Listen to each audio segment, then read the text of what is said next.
Okay, good afternoon, everybody.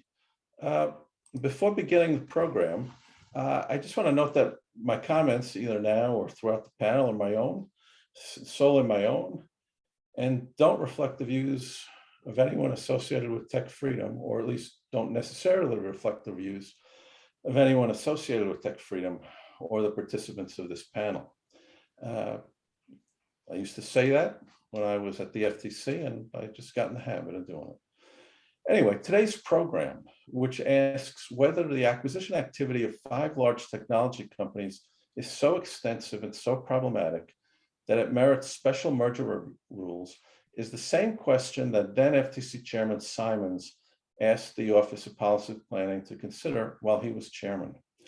His questions arose in part from discussions at the FTC's Competition and Consumer Protection hearings, also run by OPP, where in our day-long discussion of how to identify and analyze the effects of mergers involving potential and nascent competitors, panelists decried the failure of any competition agency, US and non-US alike, to give scrutiny to no more than a small handful of the hundreds of acquisitions by Google, Facebook, Apple, Amazon, and sometimes Microsoft.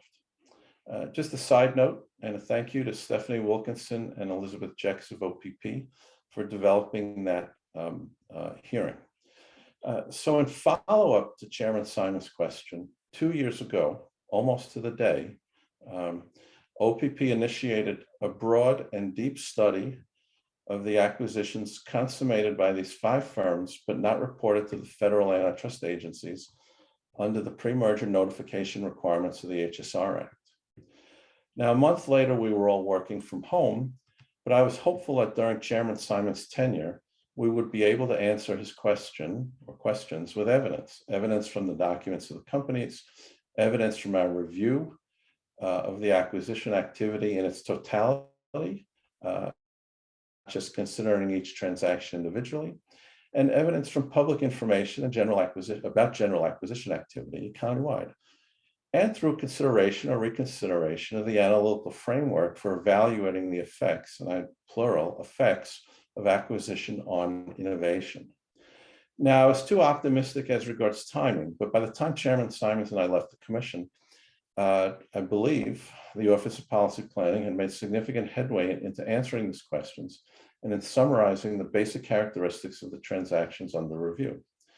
Now, in September of last year, the Commission released its report on that 6B study called Non-HSR Reported Acquisitions by Select Technology Platforms, 2010 to 2019, that aggregated and identified some of the characteristics of some 600 transactions identified to us by the 5 companies, and provided what I would call a very limited classification of the very broad lines of business in which the acquired companies operated.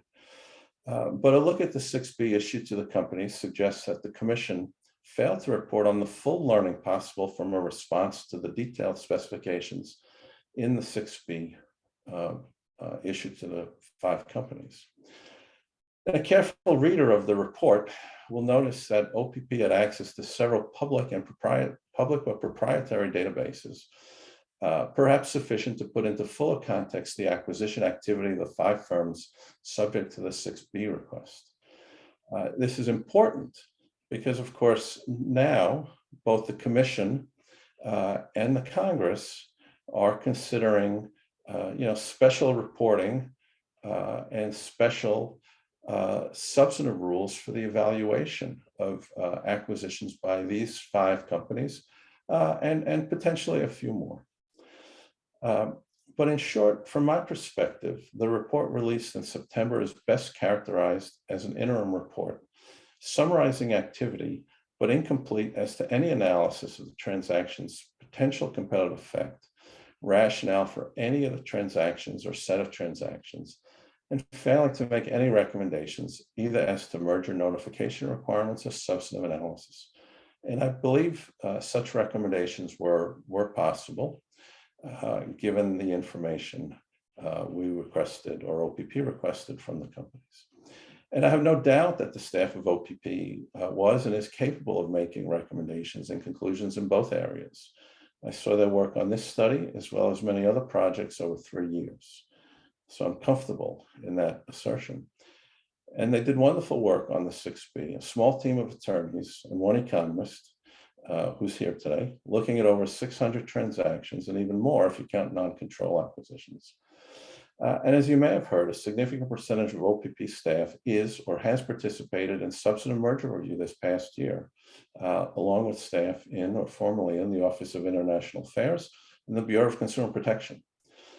Well, if OPP staff can review HSR reportable mergers to determine whether they raise competitive issues significant enough to initiate or not initiate a request for additional information, I believe they are and were capable of considering the same question in the context of the 600 plus transactions referenced in the study.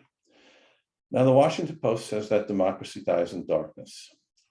The simple corollary, I think, is that good law and good agency practice and good policy here requires the Commission to not hide information that may be inconsistent with their priors or current agenda, but that will inform the legislative and broader public discussion of antitrust enforcement and policy.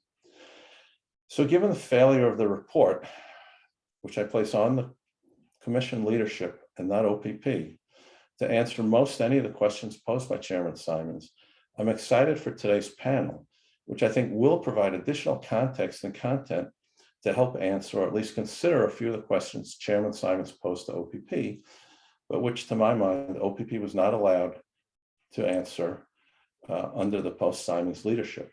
And of course, this is relevant for the reasons I said. There's legislation directed at these 5 companies and maybe a few more that would pose new or more stringent merger notification and substantive merger review on them. So it would be useful to get the information that the FTC has out to influence the public debate. So today, we're going to take a stab at least providing some context to these to this acquisition activity. And we have 3 people, 3 economists that will present ideas relevant to this discussion and research relevant to discussion. We first have Liad Wagman, who is a professor, Illinois Institute of Technology. We also have Jay Ezrailev, who was economic advisor to Chairman Simons. And we also have Julie Carlson, who was also an advisor to an economic advisor to Chairman Simons, and a long-term economist in the Bureau of Economics before departing the Commission in December. And just as an aside, Jay left the Commission sometime during Joe Simons' tenure and is now principal at his own economic consulting firm. So with that introduction, I will turn it over to Liad to begin the program. Thank you very much, Bilal. I'm going to share my slides. All right, it's a pleasure being here today with such esteemed panelists and former colleagues. My presentation today is based on 2 research papers with co-authors Ginger Jin and Mario Elkesti from the University of Maryland, and I'm going to be presenting my own thoughts and not of any organization or other individuals. These papers focus on merger and acquisition, or M&A, of technology companies, comparing top acquirer groups, as well as tracking the overall dissemination of technology through M&A to various sectors in the broader economy. And I'm going to start with a focus on comparing GAFAM, or Google, Apple, Facebook, Amazon, Microsoft, to other top acquirer groups. And to start off, several things have motivated this work. One motivation is paper by academics, raising some antitrust concerns. There's work on so-called killer acquisitions, or the theory of incumbents buying smaller firms in order to discontinue their products, but that's in the pharmaceutical space. There's also work on kill zones, or the theory that acquisitions by big tech in specific tech niches may deter entry in those niches. My results will have something to say about both of these. And there are concerns raised about acquisitions whose purchase prices fall below the reporting thresholds of the Hart-Scott-Rodino Act, and other concerns about vertical foreclosure and raising variable costs.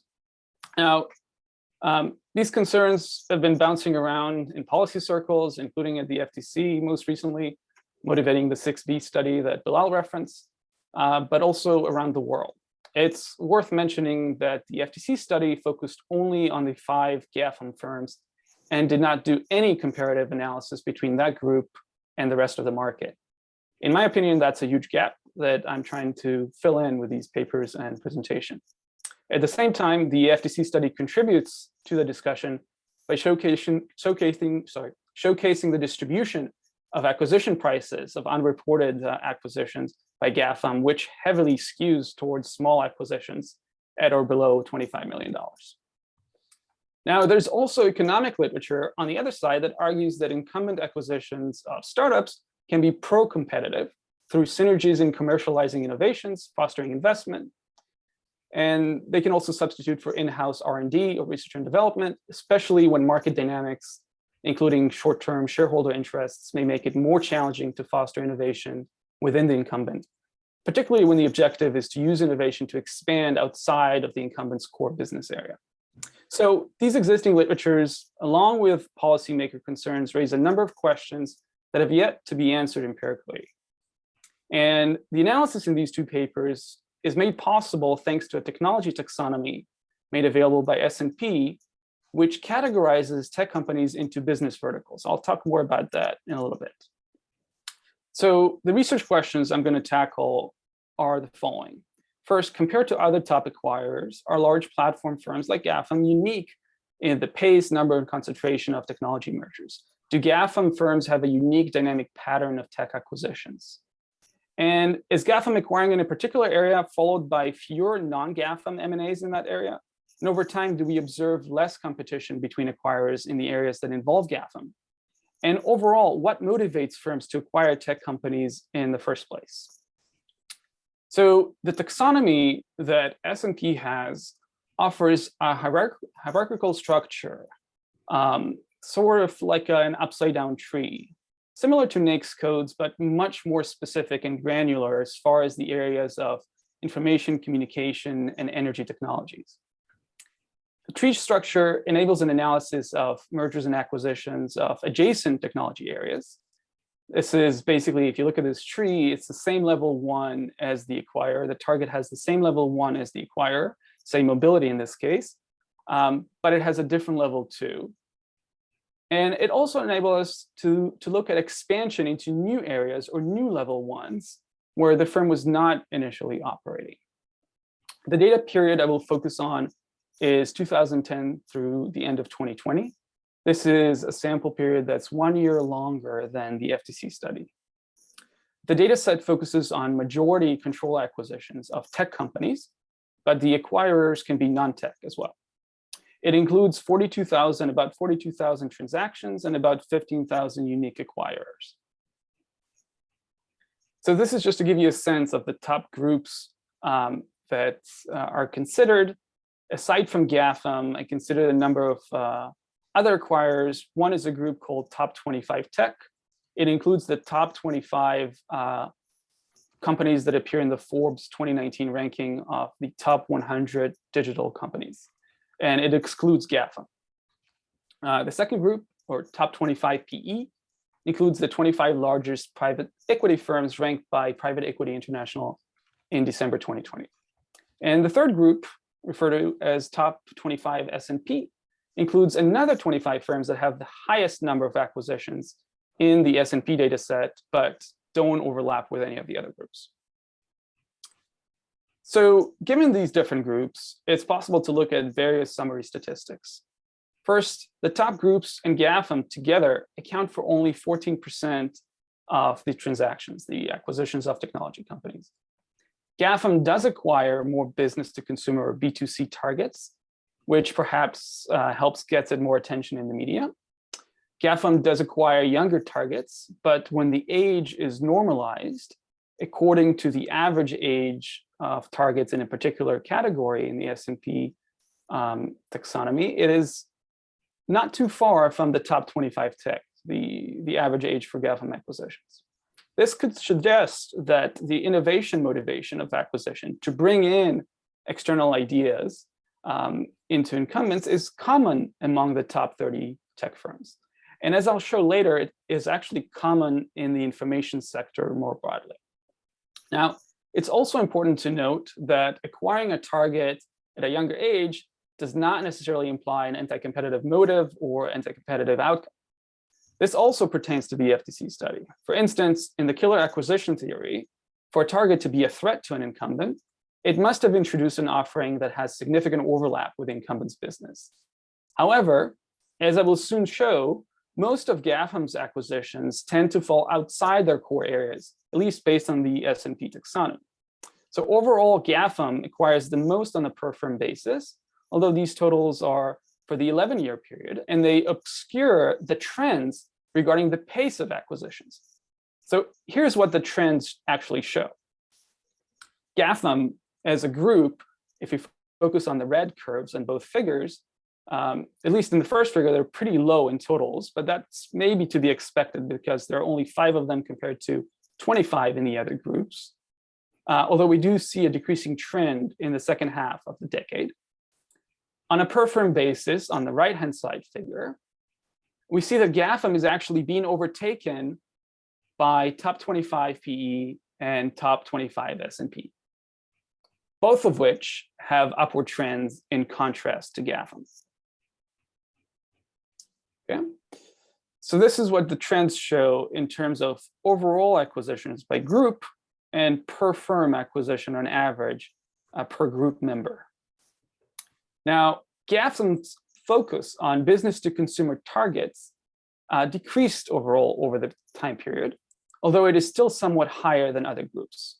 Now, this makes sense given GAFAM's business models, which have an advertising component. In the data, in fact, we find positive correlation between an acquirer having a business that has an advertising component and the acquirer buying business to consumer firms. And given that GAFAM engages in advertising, their higher B2C percentage makes sense in this context. And we do see also an overall trend towards buying more data intensive targets. And I will show later that this is especially common for acquirers in the information sector. Now, as I hinted earlier, one of our ideas is to use the S&P categories as a crude proxy for the potential overlap between 2 firms or between 2 transactions. For that purpose, I utilize level 1 and level 2 categories. Think of them as the main branches of the tree and the main sub-branches of the tree. And I calculate several concentrations, or HHIs, using the usual HHI definition, only now to determine the concentration of acquisitions in tech categories. Now, here's what I find.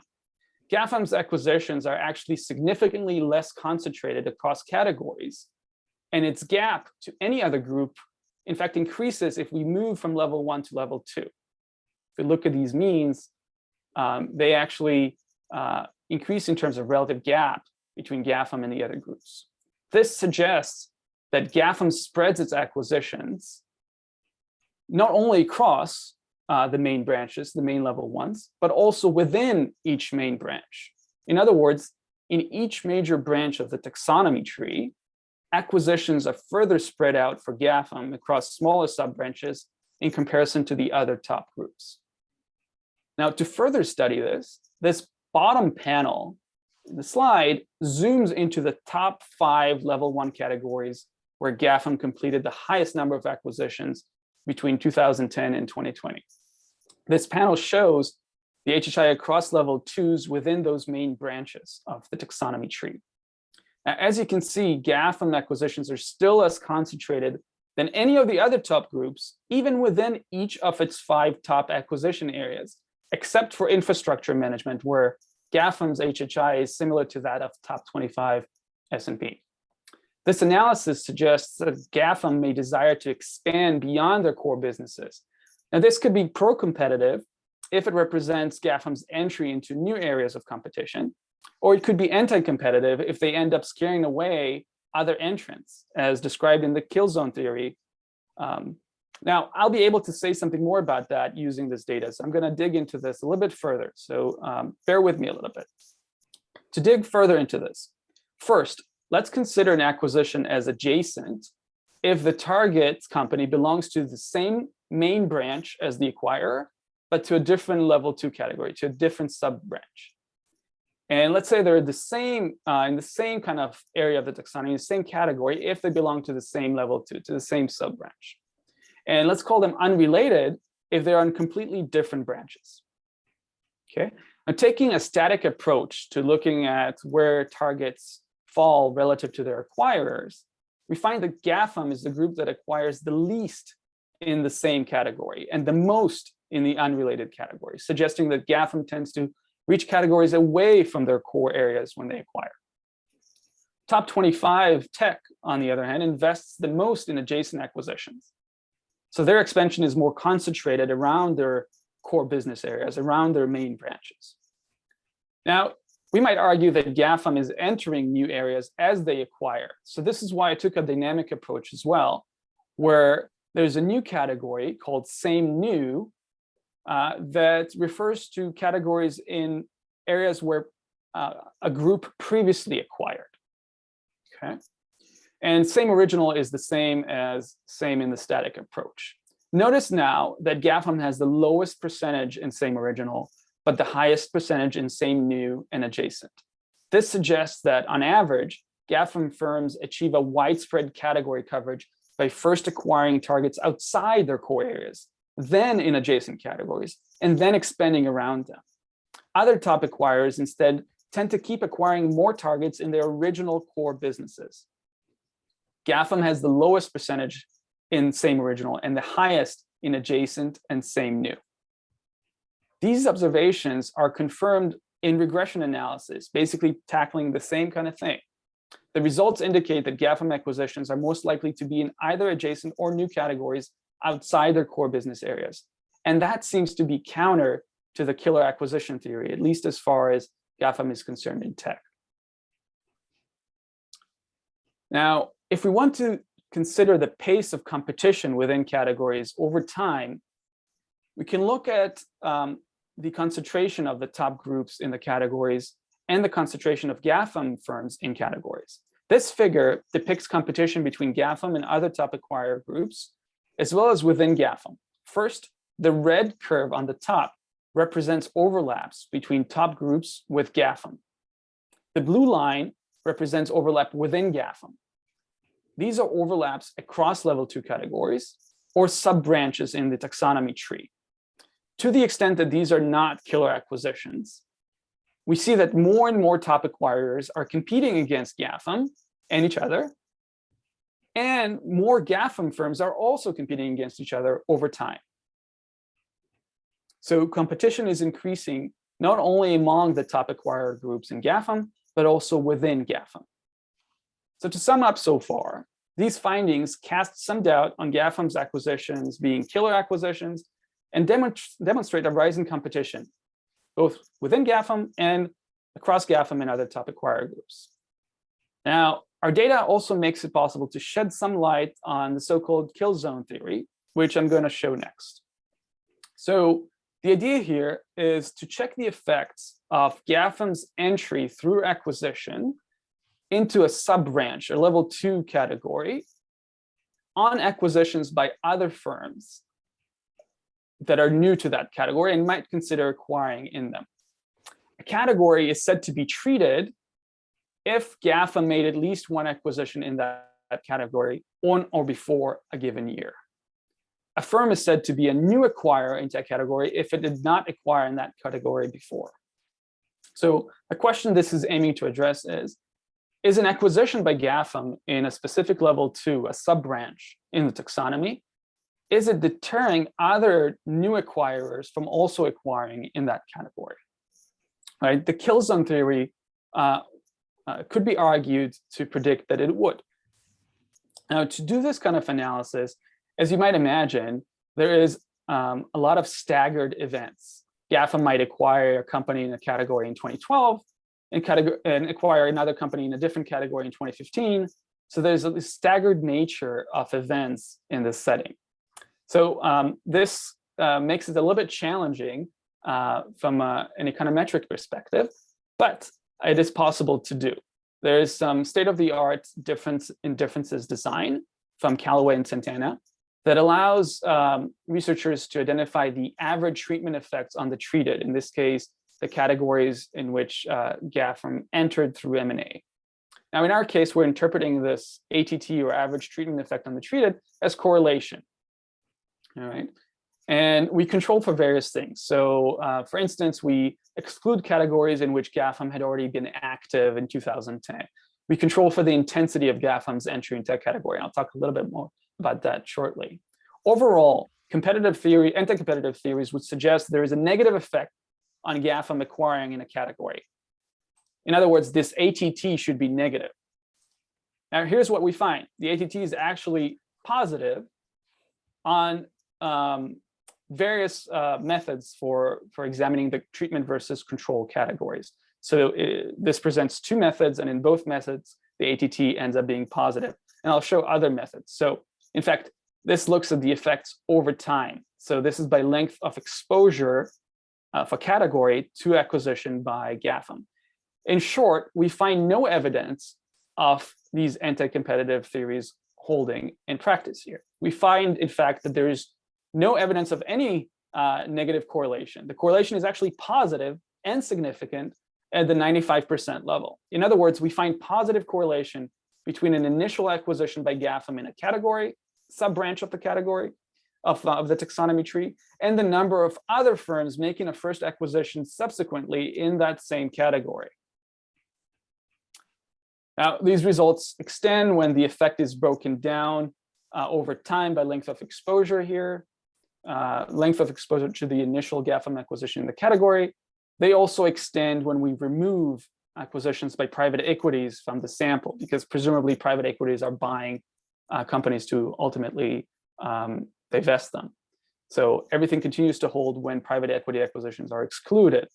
But it also continues to hold when we focus instead on the starting year of when GAFAM entered a category, in other words, of when the category first was treated. And it also holds when focusing on the aggregate effects up to a given calendar year. The results also extend when we consider an alternative specification where we define a category to be treated if GAFAM had made at least 2 acquisitions in that category. So what are some potential explanations for this positive correlation? Well, it could be that GAFAM signals the viability of a category. It could be that GAFAM moves faster into a hot category.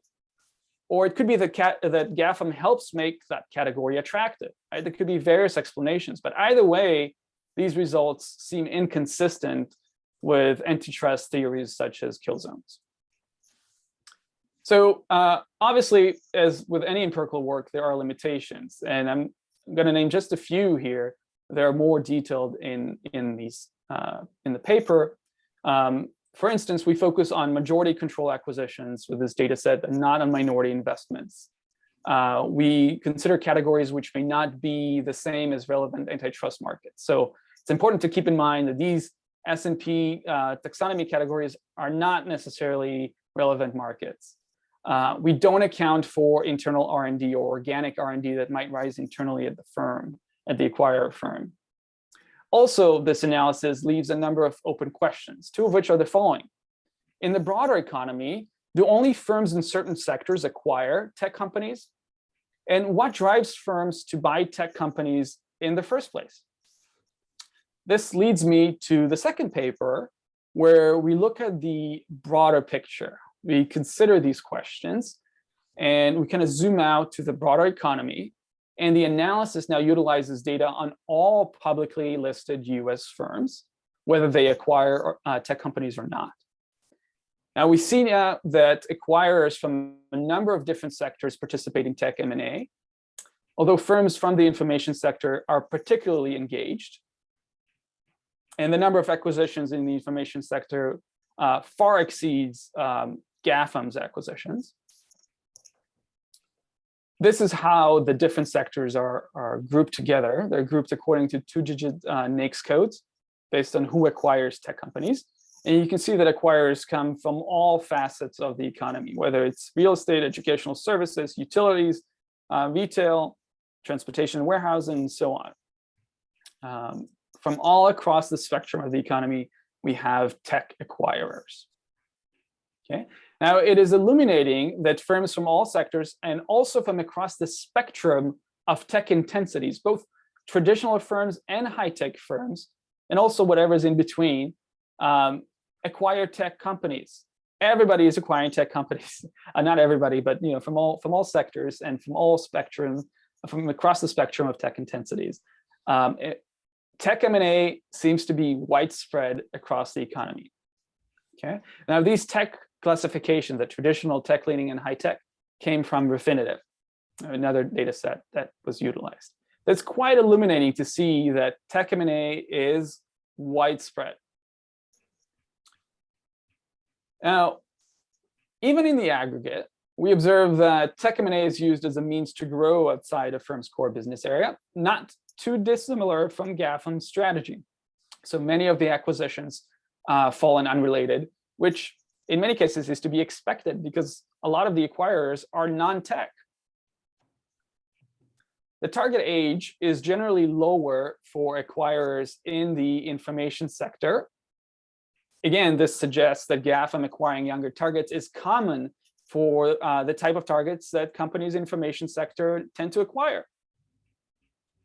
And we see it as lower relative to all the other sectors. We can also see that data-intensive targets have broad cross-sector appeal. It's just a hot area. All right. Now, M&A by firms in the information and private equity sectors are less concentrated across categories. This is another thing we saw when comparing GAFAM to top firms. It seems to be also occurring with firms in the information sectors. And information and services sectors tend to have more serial acquirers. So these are acquirers that purchase multiple technology companies. M&A is likely to be completed by serial acquirers in all sectors. So the most likely acquirer tend to be the one that have completed a tech acquisition before. And M&A by firms in information is generally more frequent. So this seems to be endemic to the information sector. Here's a really interesting finding about a potential driver of tech M&A. So to find this, we use a measure of pairwise competition, basically a measure that assesses the degree of competition between any two firms. And what we find is that firms that have more incumbent competition from other incumbents in their space, they are associated with more tech M&A outside their area. So you can see this here. So healthy competition is in fact associated with more tech M&A and with a strategy of expanding. Now, this is exactly what we saw in the previous paper, where we saw competition intensifying both within GAFAM, but also between GAFAM and other top acquirers.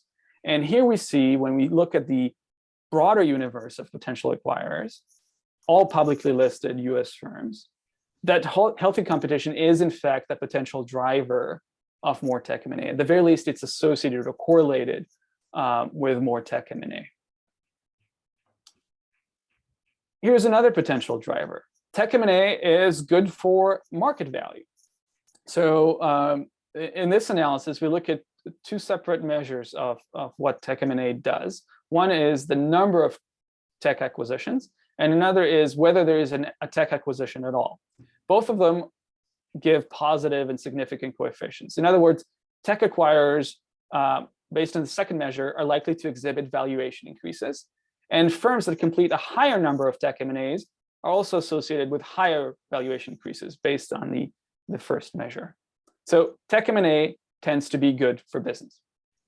Now, to wrap this all up, here's a summary of what we find across these two papers. As far as some characteristics of GAFAM tech acquisitions, we notice a higher number per firm, but the top 25 private equity firms and top 25 S&P firms in our groupings caught up since 2018. And GAFAM does acquire somewhat younger targets, but less so when we control for the average category age in the categories in which they acquire. And we also see this applies more broadly to the information sector. We also see that GAFAM acquires somewhat more business to consumer targets, though there's an overall downward trend. And this is in part explained from a positive correlation between firms that utilize an advertising business model or have a component of advertising and the value of acquiring B2C targets, because you get more data for the purpose of advertising. Targets tended not to be data intensive until recently, as far as GAFAM acquisitions are concerned, but this seems to be an overall trend across top groups and across sectors in the economy. And GAFAM acquisitions are less concentrated across categories. Now, we did not find any evidence that a category with GAFAM acquisitions is followed by fewer deals by either new acquirers to that category. This is potentially counter to some theories of anti-competitive harm. We also saw a positive link between more competition between incumbents and tech M&A taking place. This suggests that tech M&A may be a symptom of healthy competition. And finally, from 2010 to 2020, competition among top tech acquirer groups, as well as within GAFAM, has in fact intensified. I'm gonna stop sharing at this point. I'll turn it over to Jay.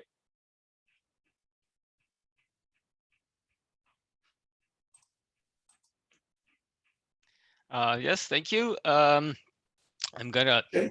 Jay, before you begin, let me just remind the attendees that if there are questions, they should put them in the Q&A room or chat room. I'm monitoring that, and we will have time for questions and discussion after everyone's presentation.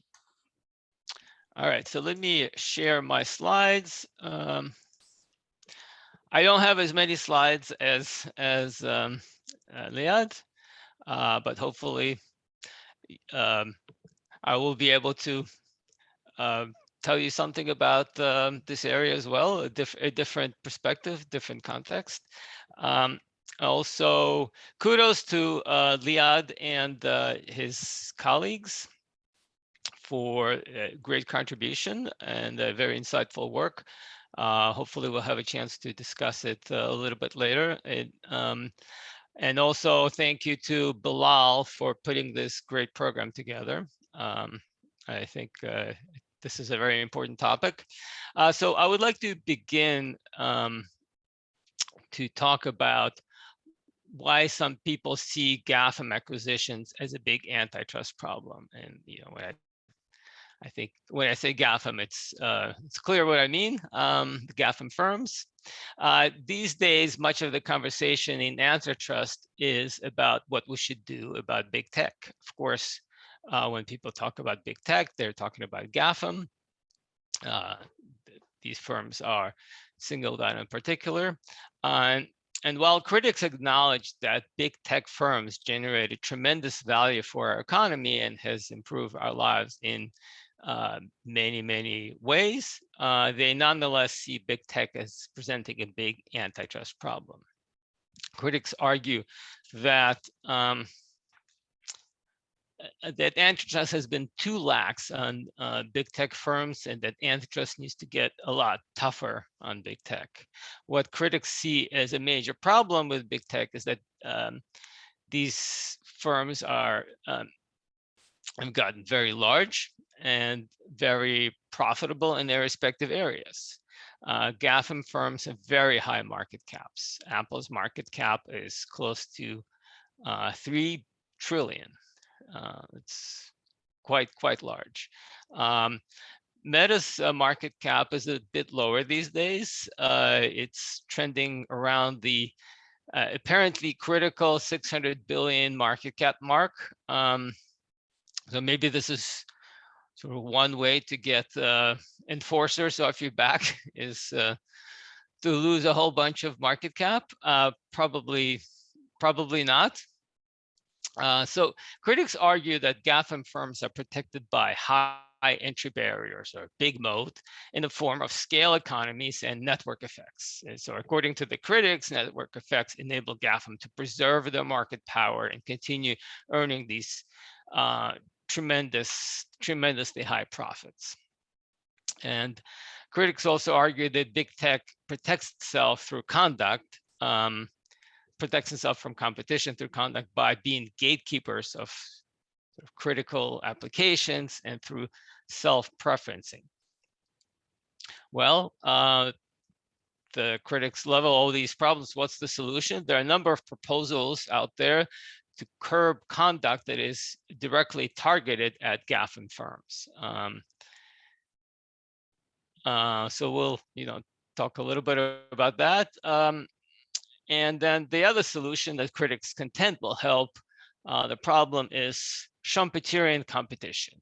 This is competition through creative destruction. The next generation of big tech firms will rise up from the incubators of Silicon Valley, powered by venture capital, and will displace the current big tech firms.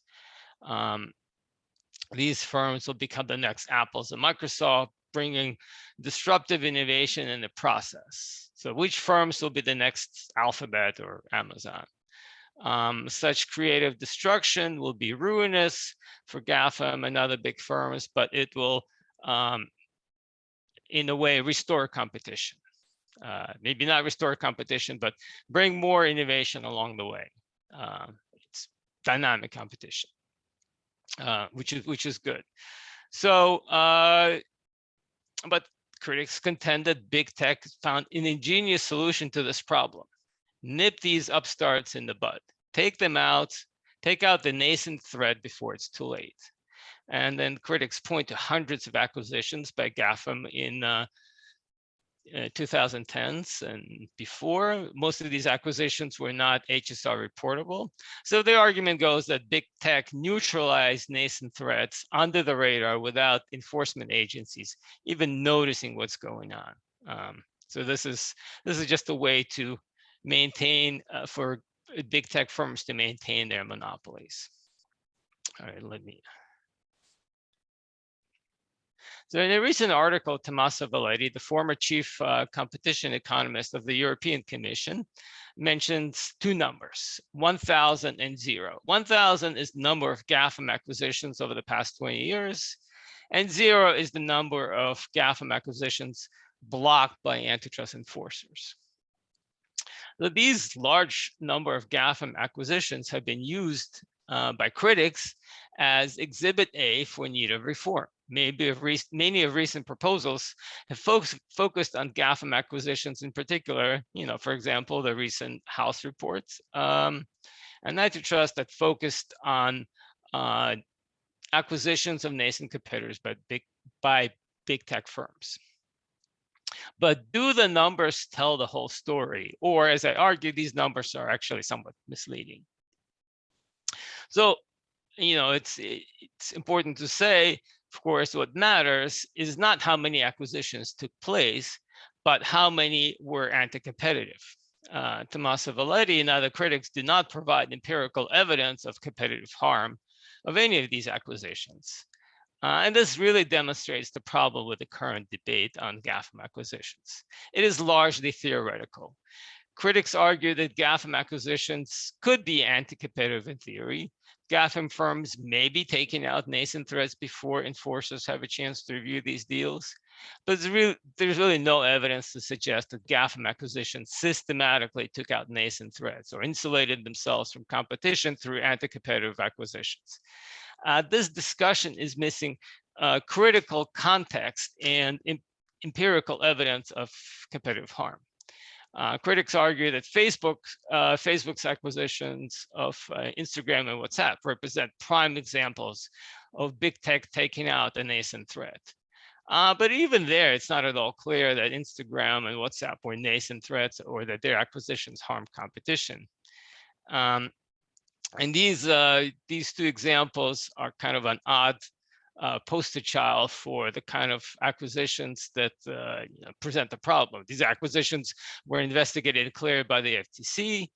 They did not slip under the radar, and now the FTC is challenging these two acquisitions many years after their closing. Is there a reason to believe that these other 1,000 acquisitions are chock full of anti-competitive transactions where GAFAM firms are taking out nascent threats, where these acquisitions require significant reform of antitrust laws? I haven't seen any evidence to support that conclusion.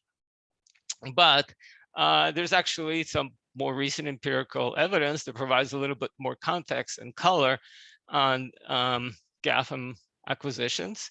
And the presentation by Leah of the work that Leah did with his colleagues is a valuable contribution. But I'm going to talk a little bit about the 6B study that Bilal mentioned up front.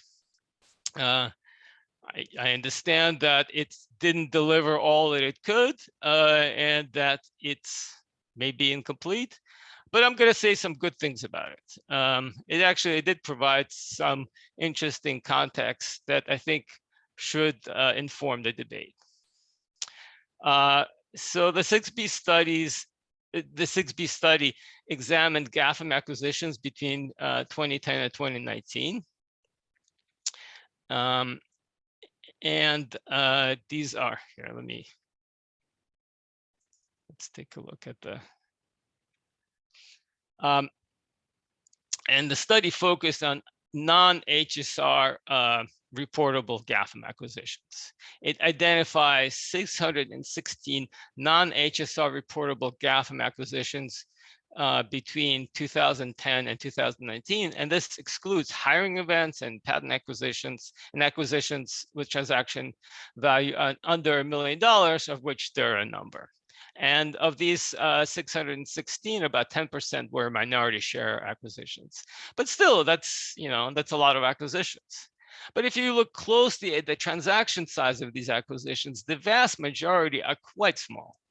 40% are under 10 million in transaction value, and 65% are under 25 million. If your company is a serious threat to a company like Amazon, wouldn't you be able to get more than 25 million from the sale of your company to Amazon? It's doesn't suggest that these were the kinds of transactions that took out nascent threats. Also, as many have pointed out, including Liad and his co-authors, GAFAM acquisitions represent a relatively small share of total tech acquisitions. When viewed in the context of their total size and the number of non-HSR reportable GAFAM acquisitions by themselves doesn't necessarily suggest there's been a significant under-enforcement of these acquisitions. All right. So let me talk a little bit about, just briefly about proposals to address these acquisitions and big tech in particular. There's been a nonstop flow of proposals, including legislative proposals to get tough on big tech or tame big tech, with the focus on GAFAM acquisitions in particular. These proposals rely on the notion that the large number of acquisitions in the recent period by themselves present an antitrust problem. There have been some suggestions about tightening the reporting requirements. The reporting requirements, when do you have to file an HSR for your acquisitions? These requirements need to strike the right balance. If you make a $10 million acquisition, go through the HSR process, it may be effectively killing this acquisition because of high transaction costs of the HSR process. You're going to make it uneconomic, and you're basically going to take out all the small acquisitions, while the big acquisitions, they can handle the large transaction costs. So it's important to set the threshold for reporting purposes so that you're really focusing on acquisitions with a potential to cause harm. The one I find particularly troubling is shifting the burden. To me, it's a little Kafkaesque. We're not going to tell you what our evidence is of competitive harm, but you have to tell us how the benefits of your merger overcome the harm. How do you do that? The agencies and courts have not been very receptive to the parties' evidence of merger efficiencies. One of my papers linked to the program discusses the administrative challenges of shifting the burden regime. How do you establish that your merger is not harmful? Who gets to decide? A number of commentators argue that they would permit the vast majority of tech acquisitions of nascent firms, but they would block a very small segment of anti-competitive acquisitions, so that you're not really affecting exit options for startups. But how do you tell when an acquisition is anti-competitive?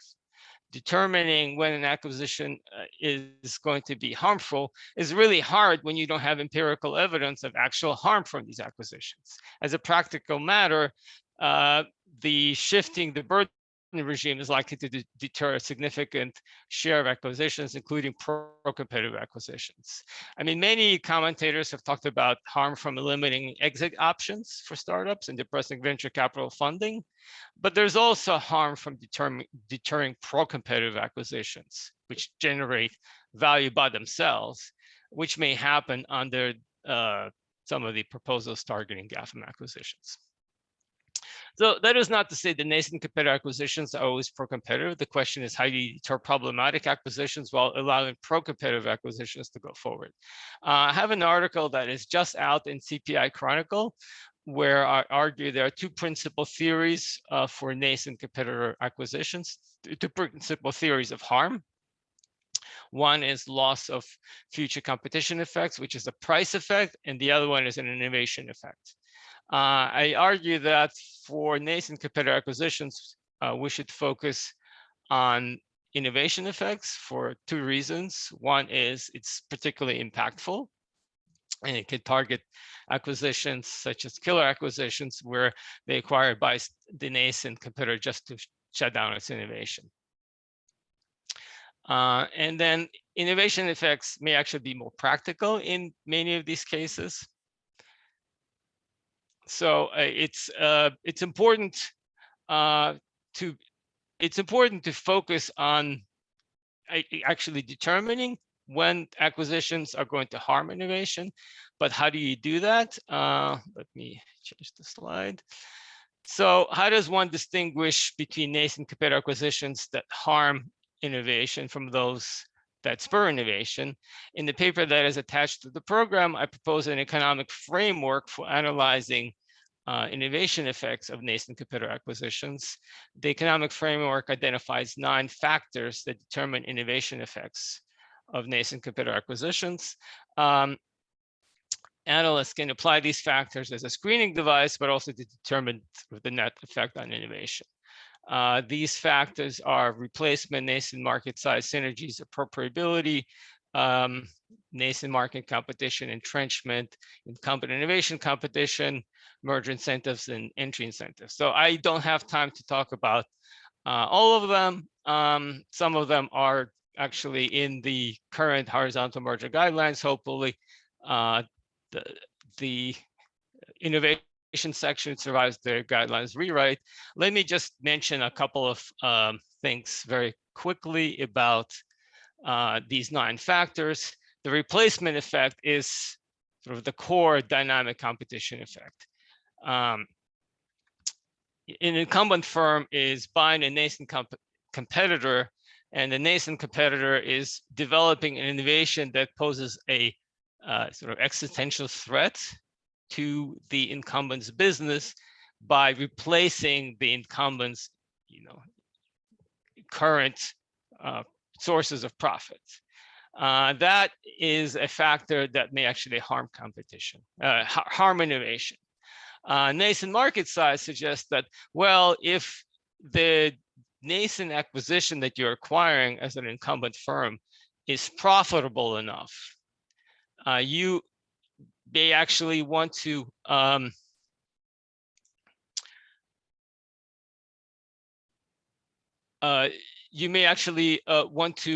spur that innovation rather than kill it, because you're going to make more money doing it.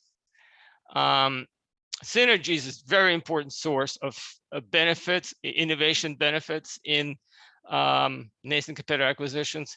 This is when you're bringing complementary assets. You have the innovator who has the technology, but they aren't able to bring the product to customers. And you have the incumbent who has the customers that doesn't have the technology, and they actually facilitate transferring the innovation or implementing the innovation to the wider public, their consumers. Appropriability is a fact that allows the innovation to be monetized better, which may spur innovation. All right, I think I'm gonna stop here and let Julie take over, but hopefully we'll have some more time to talk about the innovation framework. Thanks, Jay. Leon, did I- you have a question? I see you have your hand up I before have we. to. Just reminding Jay to close the slides. Yes, I was just about to do that. I didn't forget. Okay, great. All right.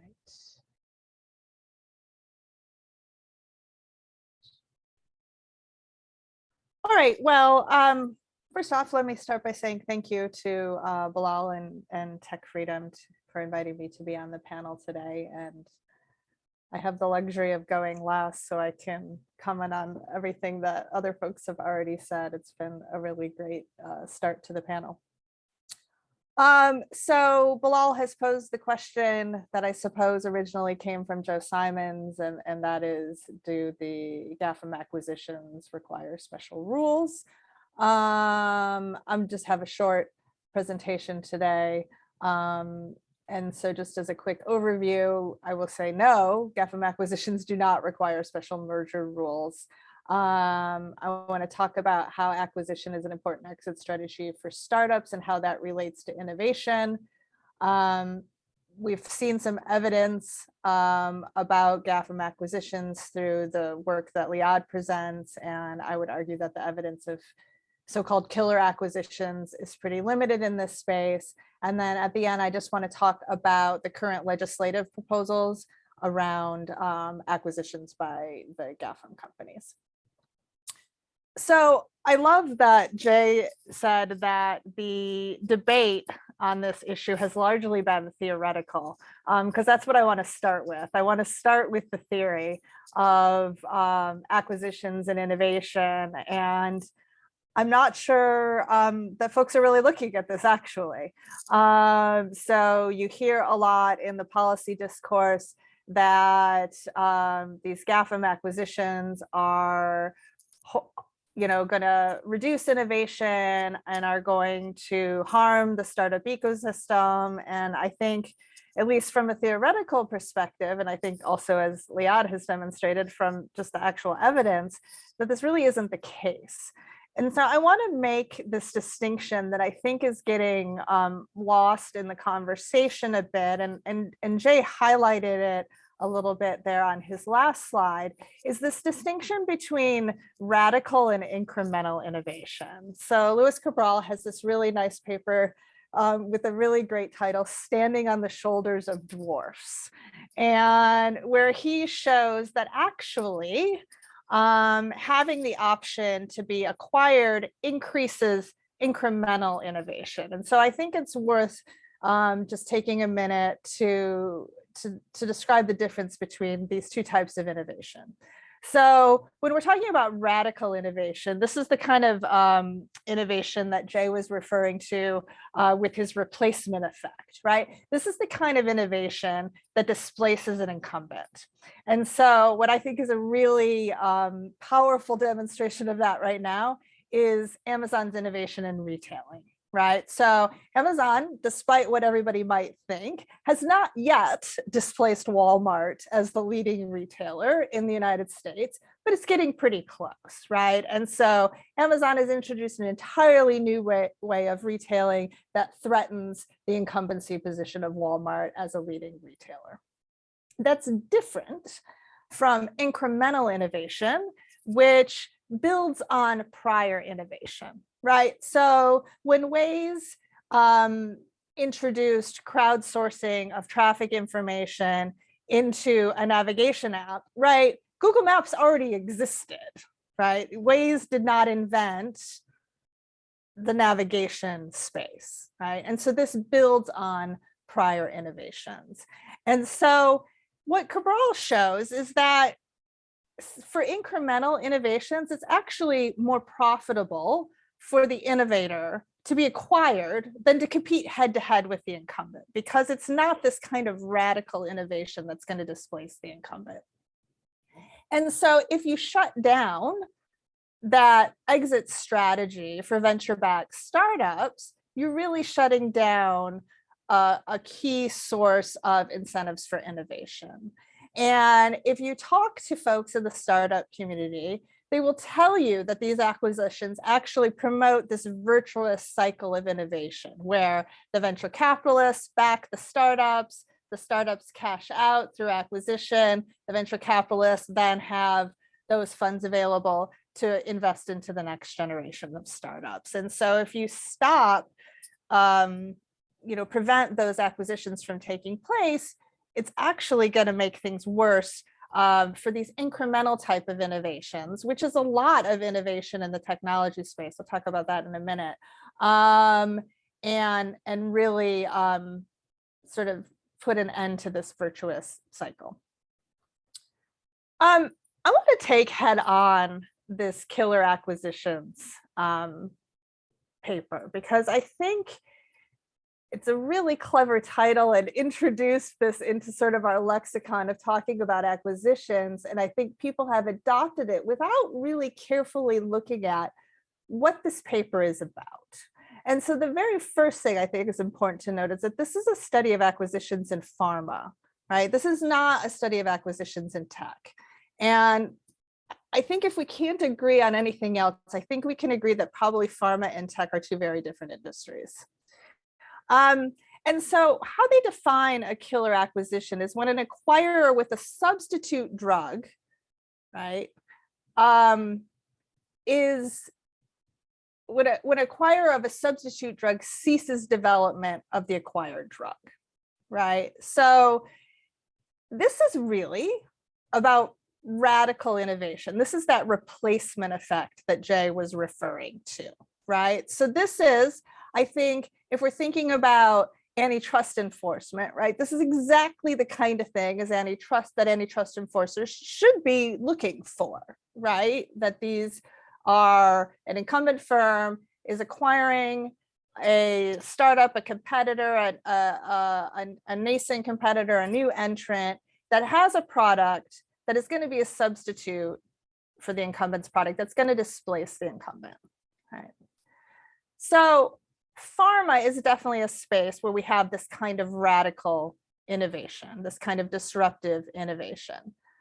But even in that space, if you look at the paper, only 5 to 7% of the acquisitions they studied were identified to be killer acquisitions. So even in a space like pharma, where if we're going to go looking for killer acquisitions, this is a space where I'd go looking, right? They're not rampant. The other thing that I think is important to note from this is that most of the killer acquisitions that they identify are below the HSR reporting threshold. I want to leave that there for a minute, but I'm going to come back to it when we talk about the legislative proposals.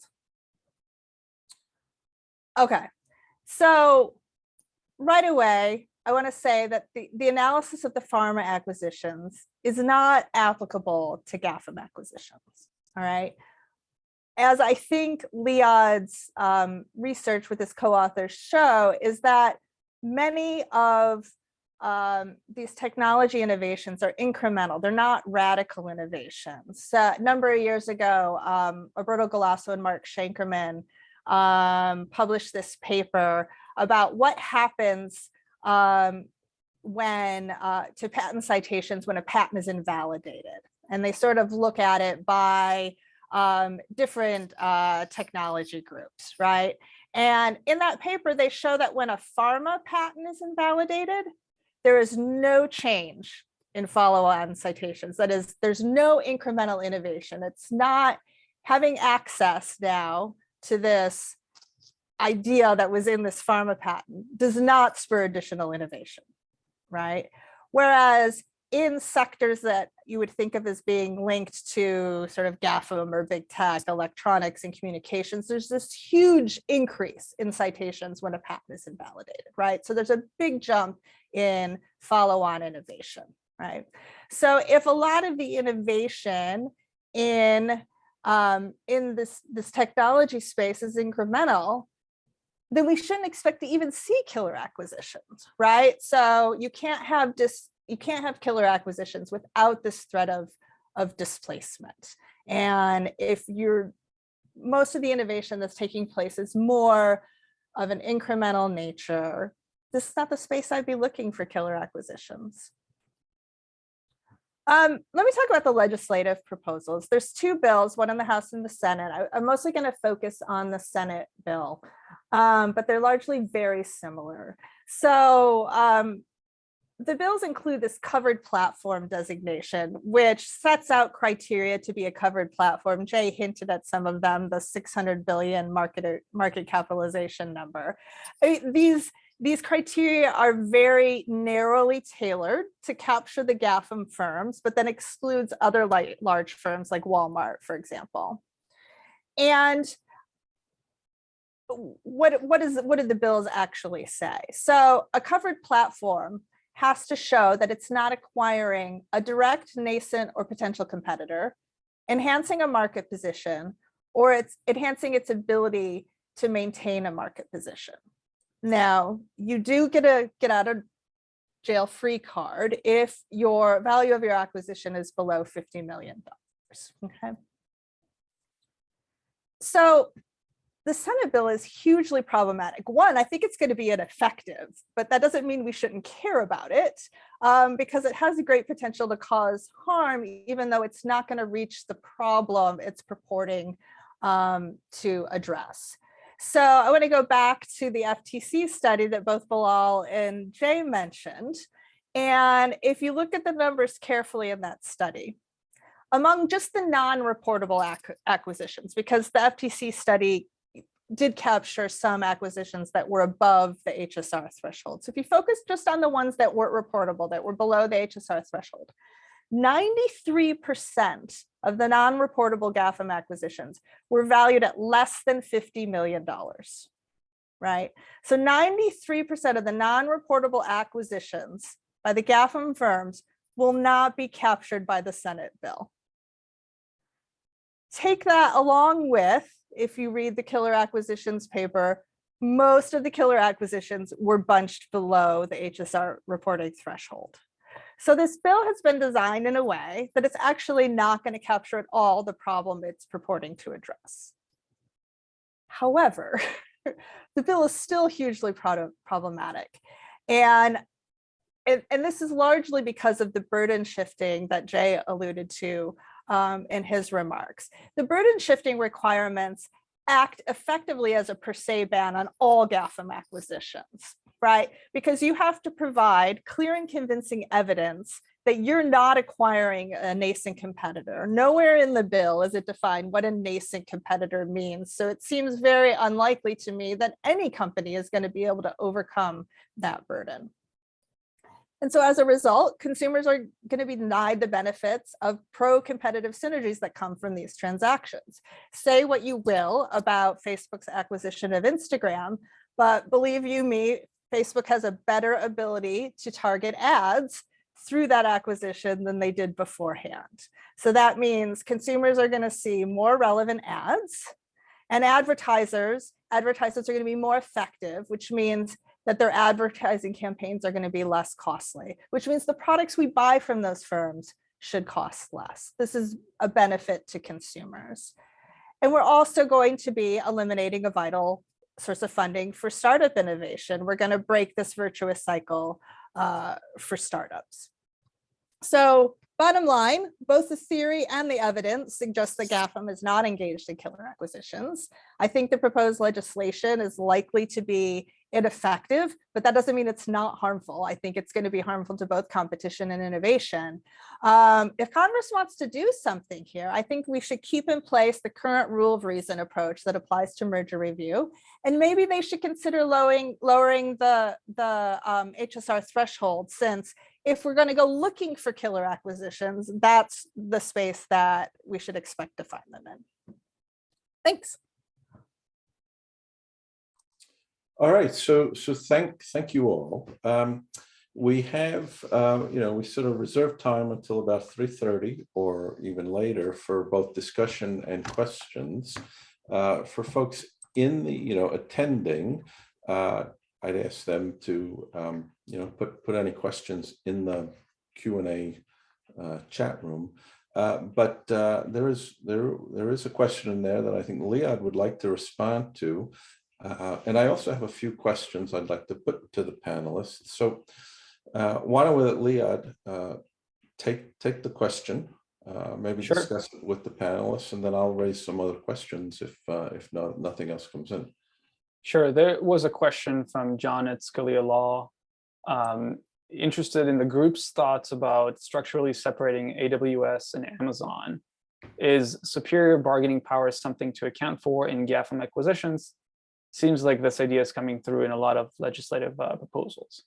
So my thinking just in general is that if an entrant cannot make inroads into growing their own user base without access to the incumbent's platform, then it seems natural that the entrant will have less bargaining power in any negotiation with the incumbent, including in potential acquisition. And that would be a reflection of the incumbent's market power, not necessarily of an abuse of the incumbent's market power. It seems odd to me, the thinking that kind of sometimes comes across that it's somehow an incumbent's responsibility to support their own potential competitors. If they choose to support them, that's their prerogative. But it seems odd to me to force an incumbent to support a potential competitor. Anyway, I'll let Julie and Jay say what they think about this.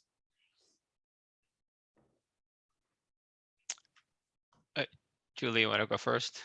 No, I was just going to take on the structural separation of AWS from the rest of Amazon that was in the question. And, interestingly, AWS came about because Amazon had a bunch of excess capacity on its network that was in place, right, to deal with the peak season in retailing, and that they're like, what are we going to do with this the rest of the year? And started leasing that out, which is sort of how AWS came about. And so, I'm not really sure what was underlying the question, but I mean, for Amazon, right, that to the extent that they're gaining efficiencies from this, and I don't think we've seen any evidence that they're somehow engaged in sort of any competitive exclusionary conduct between AWS and the retailing side of their business. I also don't think there's any evidence, at least that I've seen, that there's somehow retailing is loss making and they're subsidizing that with AWS. I'm pretty sure that they're profitable on the retailing side of their business. So I would say that there's no compelling reason, at least from an antitrust perspective, that you would separate those two businesses. So I want to add something about AWS in addition to what Julie said, which I agree with. It's interesting that AWS is a business that, as far as I can tell, Amazon developed organically, which is consistent with Julie's explanation. So it didn't acquire a nascent competitor that gave it this capability. So one of the consequences of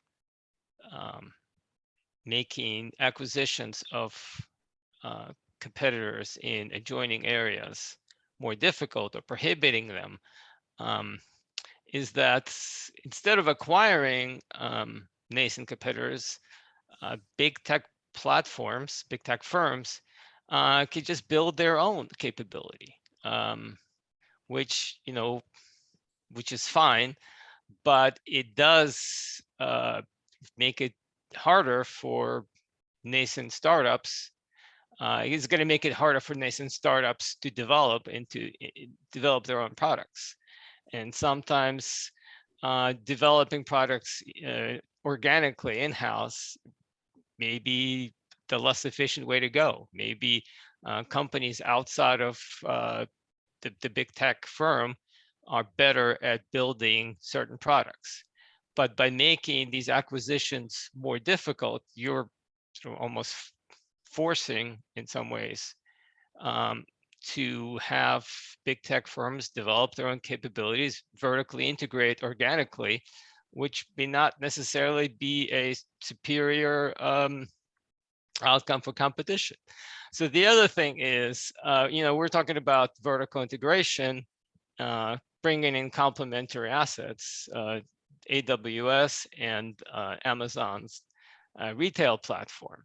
And I think that it's important to allow firms to try to develop vertical efficiencies through vertical integration that develop these complementary assets. This is I believe, big source of efficiency and innovation, and there's some literature to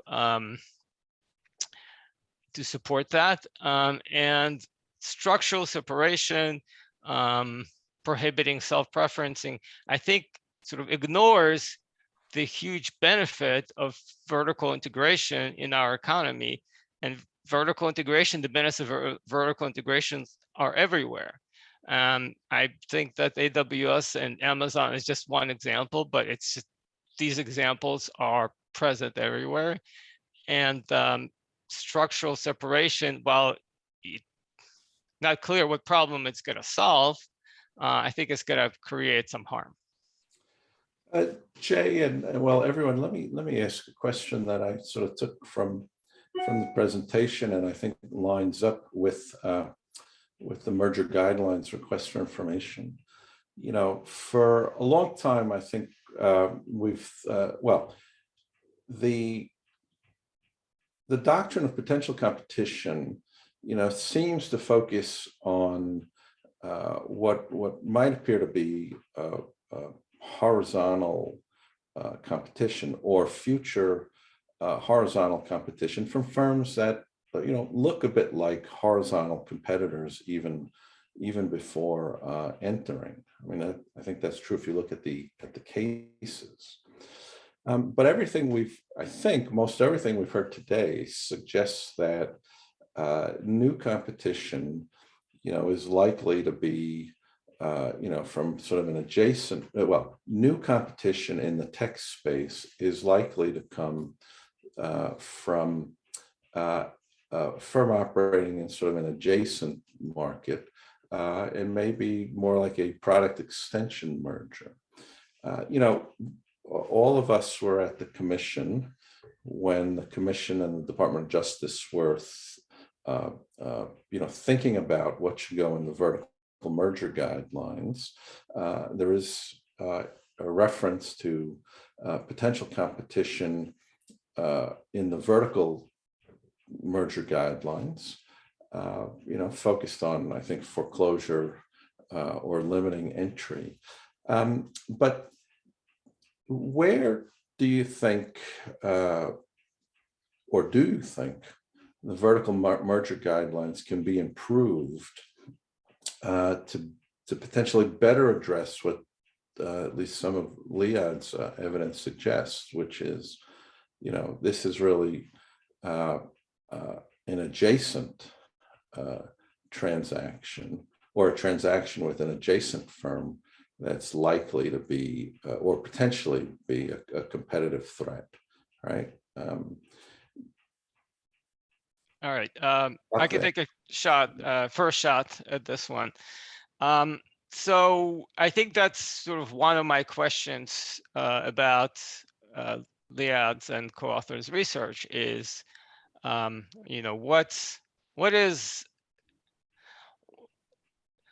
is it really the case that competition is not going to come from adjacent areas? And in fact, a number of authors suggested that nascent competition is going to come from adjacent areas, and once it builds up, it will extend over into the dominant platforms area.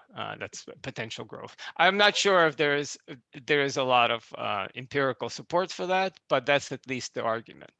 But as far as acquisition of potential competitors, a number of recent cases,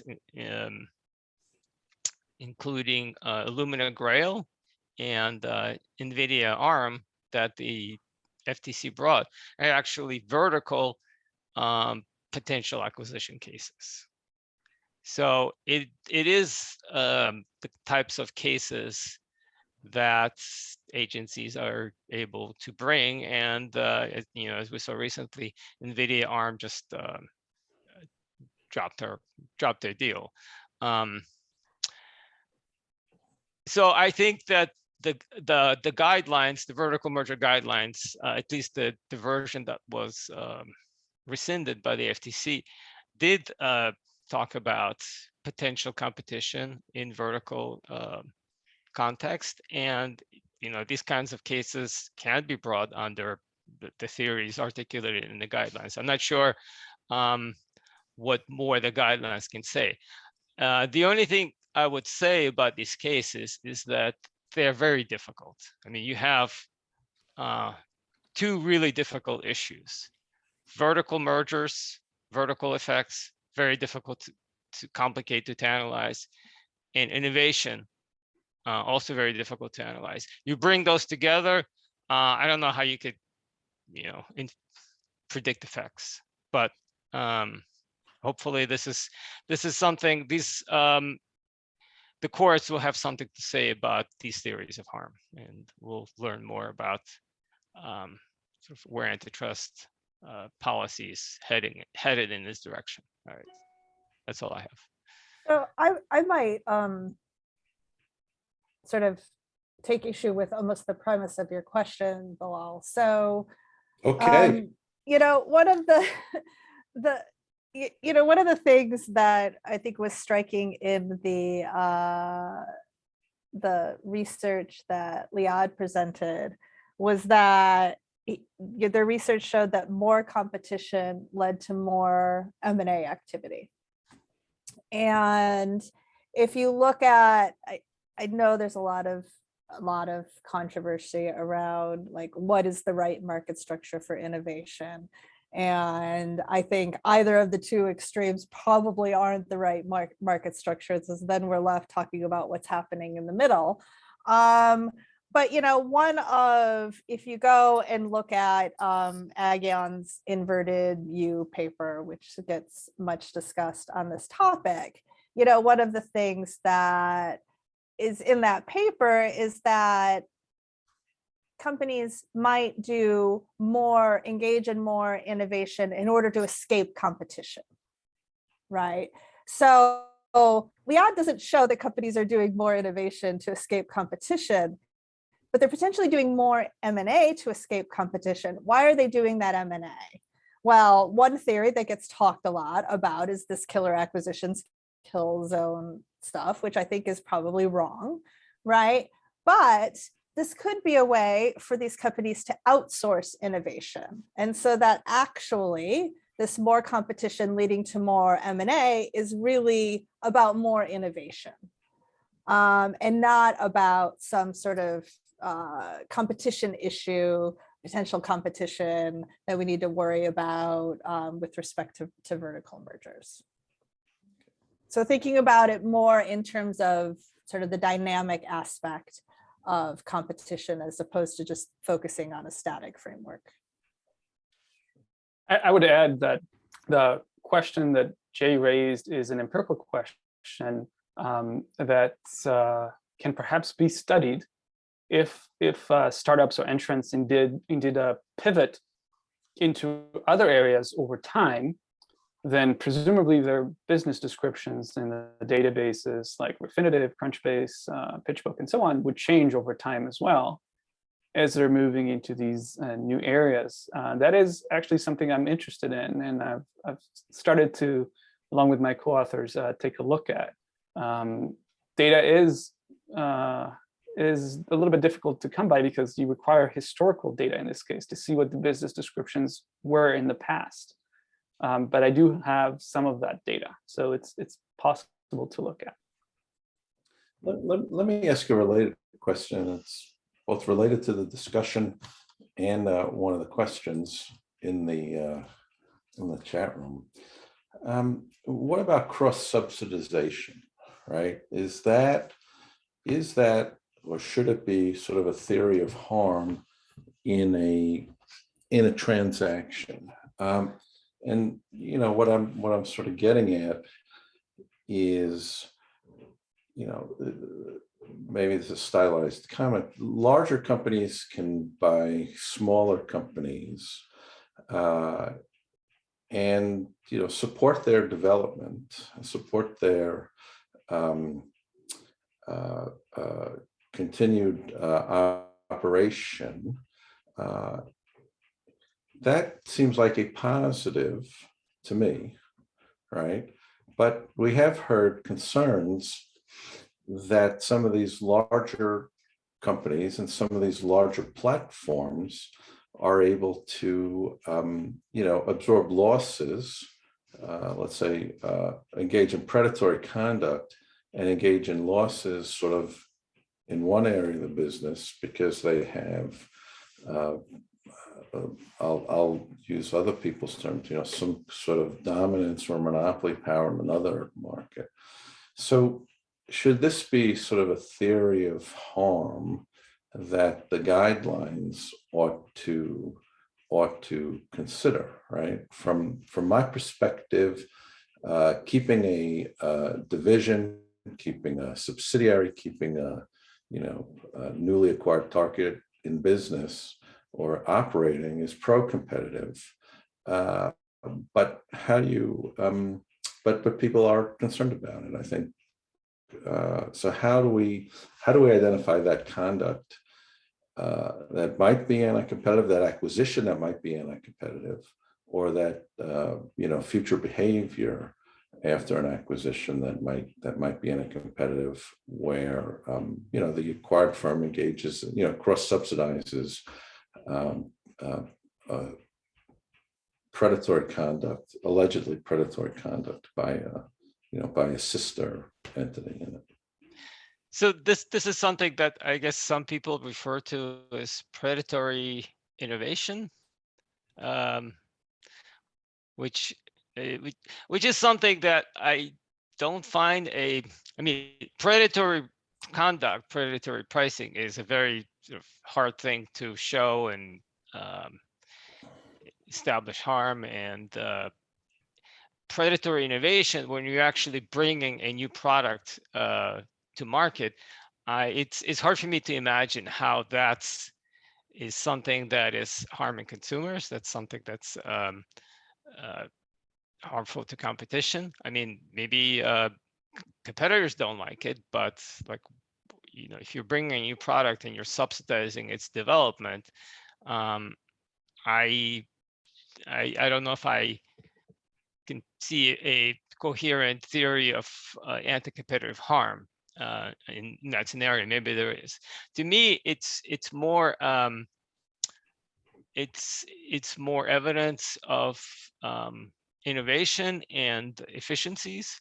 When you have somebody with deep pockets and low capital costs who's willing to spend a bunch of money to develop innovation that's costly and then bring that to market, I think that's a good thing. I mean, makes it harder for others to compete against you, but that's just the nature of competition. And if somebody else wants to dig into their pockets and subsidize a development of a new category and bring that category to market, all the power to them. Why would we want to make that anti-competitive or illegal? I also think that this is sort of conflating, this concern about predatory conduct is conflating maybe two issues. One, I think, is sort of the kind of cross-subsidization that you're speaking of more directly, Bilal, but also the kind of pricing that's necessary to bring both sides of a platform together to even have a product to offer. So sometimes that involves subsidizing one side of the platform, using revenues from the other side. But to take the first point that you were raising, Bilal, is, I think people sometimes forget that innovations don't just fall out of the sky, right? That you actually have to spend a fair amount of money to bring these innovations to market, to come up with the ideas in the first place and to develop them and to bring them to market.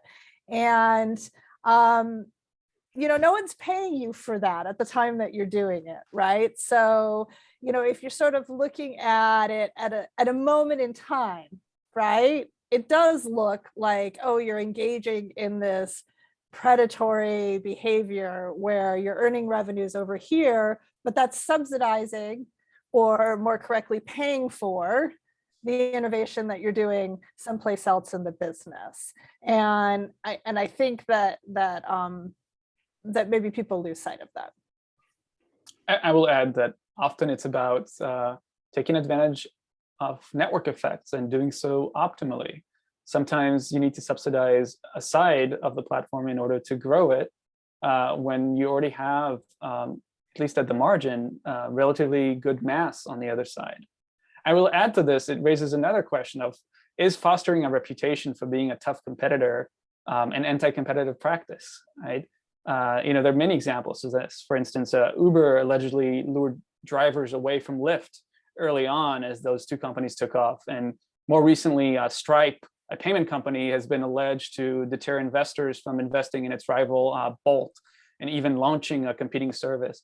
So both Lyft and Bolt have arguably successfully entered their respective markets.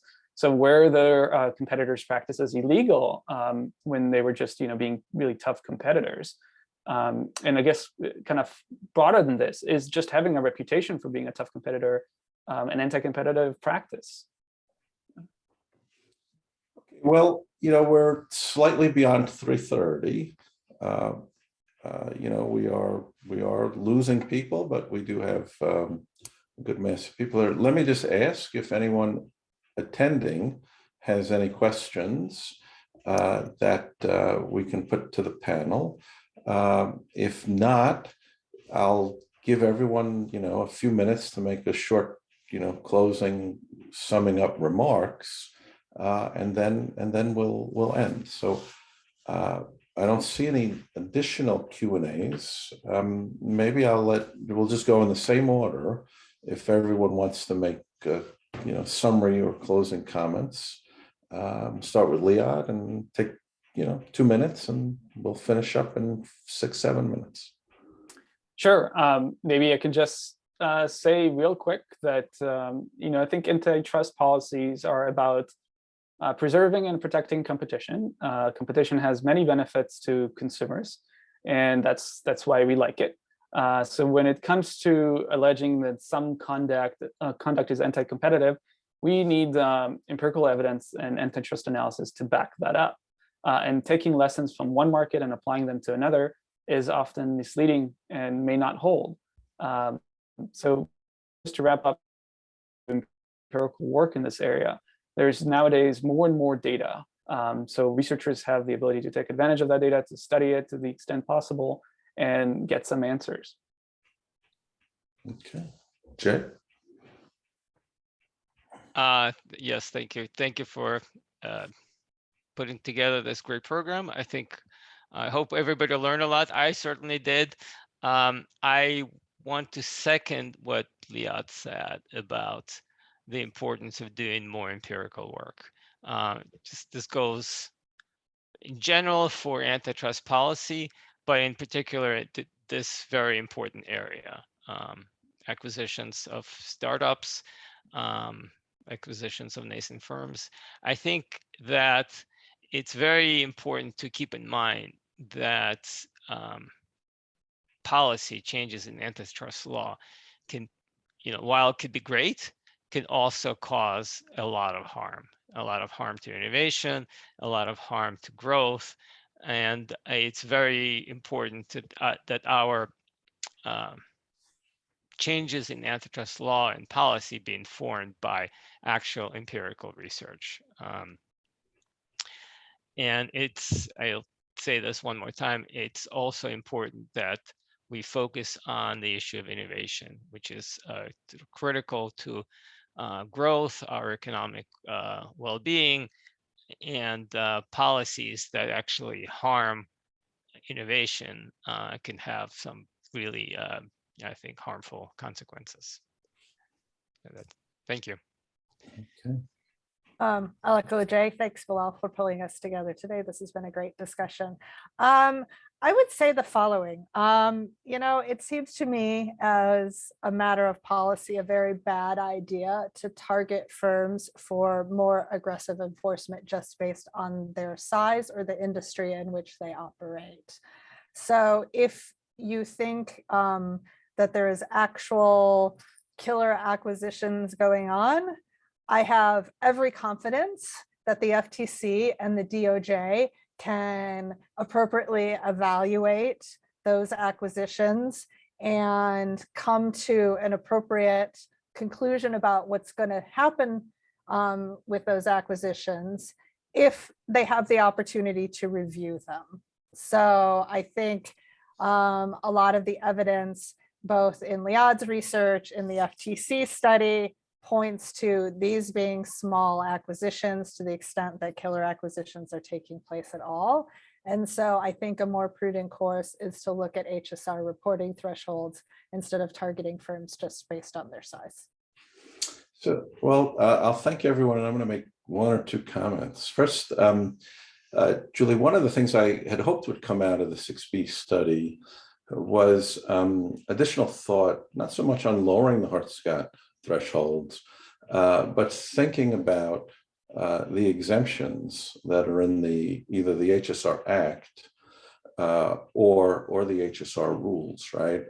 The study itself suggests that somewhere in the range of 15% of the transactions, the control acquisitions sort of identified to us were above the HSR size of transaction threshold, but for some other reason, potentially perfectly appropriate at the time, the rules, the act and the rules were implemented, were exempt, and it seemed to me that it was worth looking at those exemptions. Now, the commission did release both a notice of proposed rulemaking and advance notice of proposed rulemaking on the HSR rules, and those so far seem to have dropped into a black hole somewhere, and those were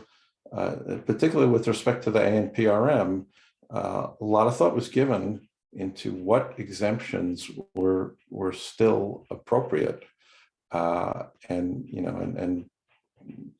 that could impact not only the reporting of acquisitions by these 5 companies, but across the across the economy, right?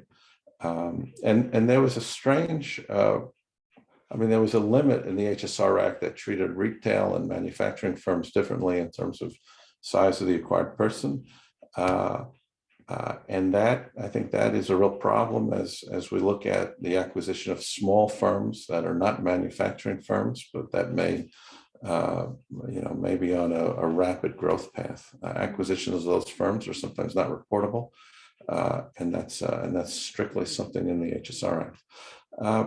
The other thing I was going to mention is that the papers, the talk here doesn't do justice to some of the papers here, and it's worth folks taking a look at the papers.